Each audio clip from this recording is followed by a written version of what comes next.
So this video is about the singleton design pattern. Here's the definition. So what the singleton does, it ensures that the class has only one instance.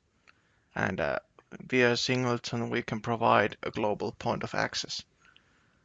So the UML is very simple, just one class here. So we have this singleton class that contains an instance that is a type of itself. And here we have a constructor, and as you can see, it's a private constructor. So no one else but this class itself can call the whole constructor.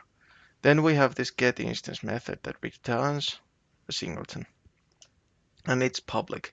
So this is the access point for this class and its instance. So your program can ask singleton class to provide me an instance, and this method will be then used. So why singleton? So in some systems, you only can have a one instance of your class. So let's say you have a database and there has to be some sort of logging system that checks who accesses this database, and you can also provide access control there. So then you need a class that controls the access and logs the access, but you don't want to have multiple loggers. Well, that can be done as well, but in smaller systems, it's logical to only have one URL collection for multiple clients. So it provides centralized management for internal or external resources. And Singleton is very easy to implement. So let's make a quick example out of that. The UML will be done first. So new class diagram. So what we needed is just a singleton. So we're gonna make a class and call it singleton just for the sake of example. So as I said, there has to be an instance that is stored inside this singleton class. Then we also needed a constructor, and we want to change it to private. Some say this can be protected, but being protected means that you can use it from a subclass, which is not safe. So it's better to be private. And then we needed that getInstance method. So return type singleton and method called getInstance. So as we can see here, our singleton class contains a singleton object.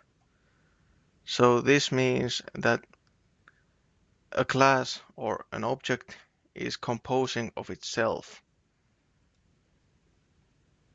So we need to add composition here. Let's add field name, and here we go. So we have a singleton object that contains itself, and this is the only one who can create them. So that's why we are using composition here. Then in order to use this instance variable here, so we want to create the instance here in getInstance, we have to make sure that this variable is static in order to use it within the object itself. And also, when we want to use this getInstance method, we can't create the singleton object beforehand, so we can't access to this method if it's not static. So when the code is written, I'll show how this is actually done when this is static, this method, but for now, let's just go with it.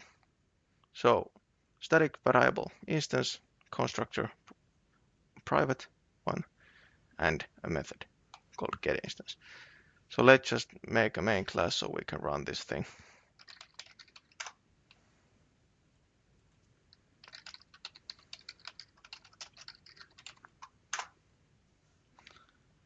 And we want to use the singleton in our main class.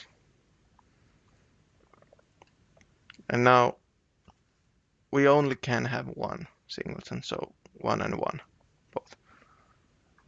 There. So then let's make it a Java.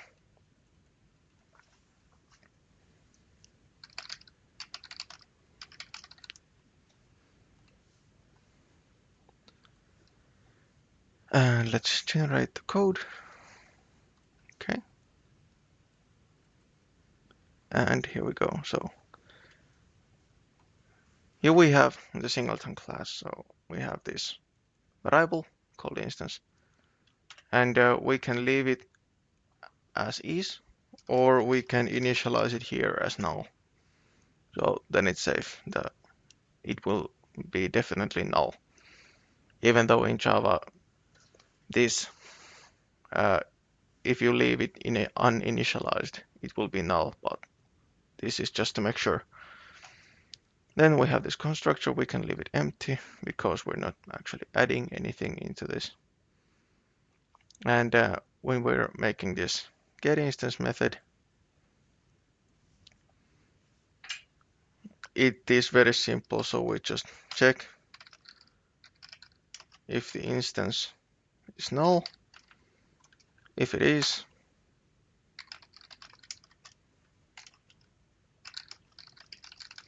we create a new singleton.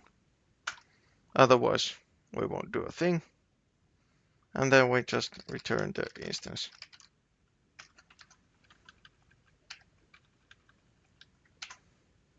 And there. So here we have our whole singleton.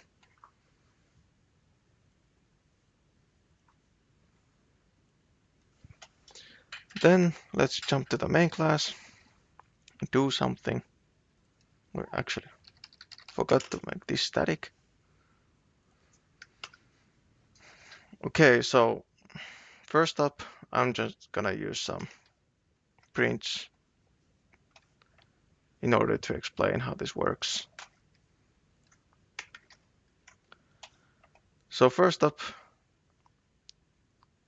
I'm going to create a singleton or get a singleton into this main. So